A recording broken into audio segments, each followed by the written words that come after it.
Hi, my name's Tristan Petrash, and before we get into it, I just want to give a huge shout out and a thank you to Ben Eastman for being the newest monthly member to my channel. You?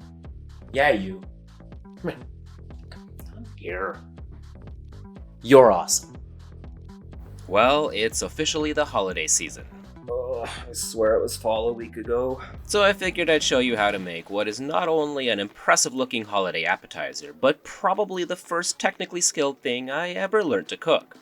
Of course, there are a bajillion and one wonton fillings you could make, but as per Tristan Petrash policy, I'm merely showing you how I like mine.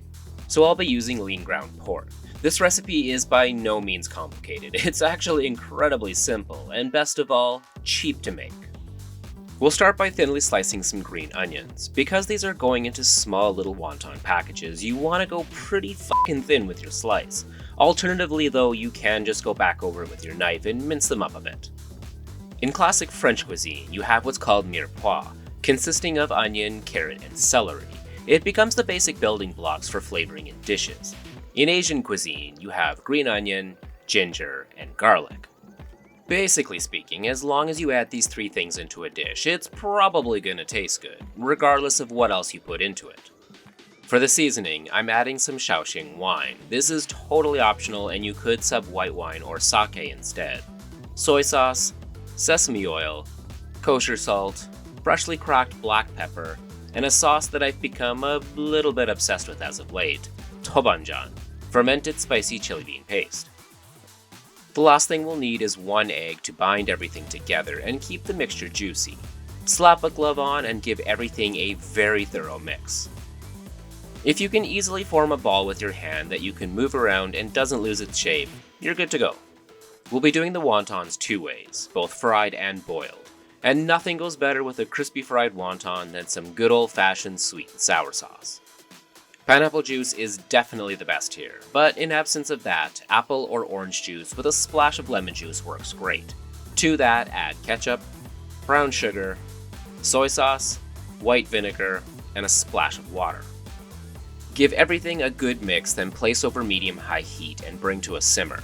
In the meantime, combine cornstarch and water in a small bowl.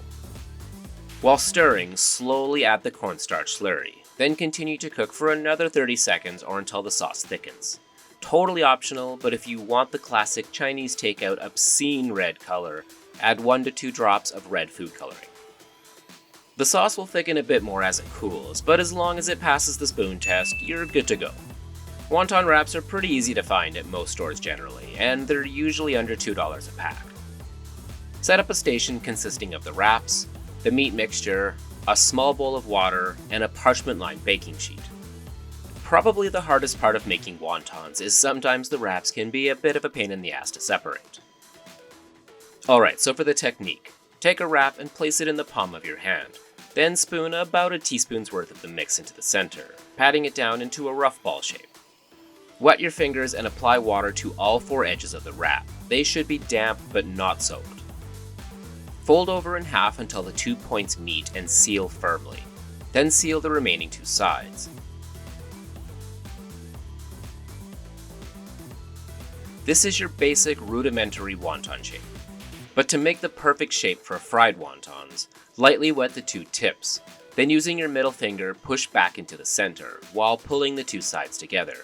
Cross them over and press firmly to seal.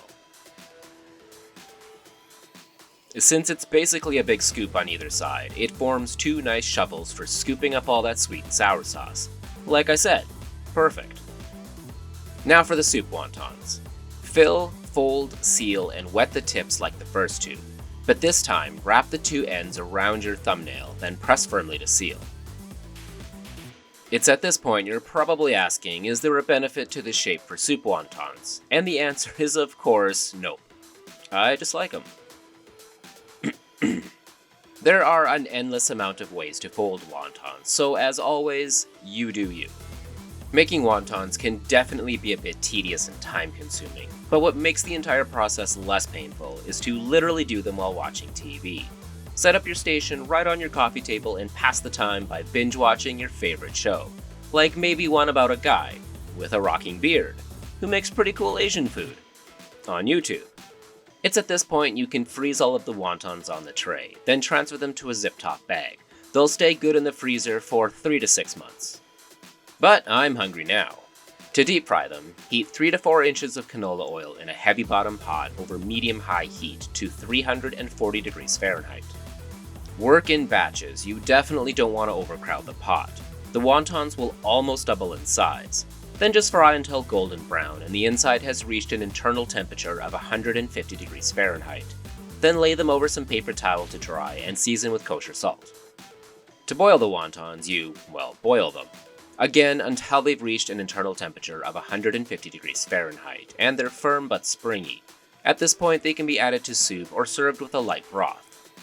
Or done my favorite way, by busting out your fanciest bowls, tossing in the wontons before realizing how sloppy they look, then carefully rearranging them to look at least kind of pretty, I guess. I mean, how pretty can you really make a boiled wonton look? They're all wiggly and weird looking, plus they slide around the bowl, so it's hard to keep them in one spot. Drizzle over with some nice sesame oil, a good pinch of kosher salt, and my favorite, chili crunch. If you want to learn how to make your own, you can check out episode 52. Top with some toasted sesame seeds and thinly sliced green onion. Boom!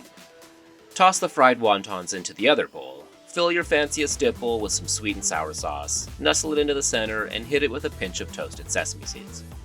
And that's it! Pork wontons done 2 ways. A cheap and easy holiday appetizer that'll make you look like a champ. I can't even describe how excited I was to dive into these. I've been eating wontons since I was a kid and I never tire of them. If you like my channel and are interested in supporting it, while also getting some fun bonuses like access to my private Discord server and bonus content, you can check out my Ko-fi page. I'll leave a link for that as well as the equipment I used in the description.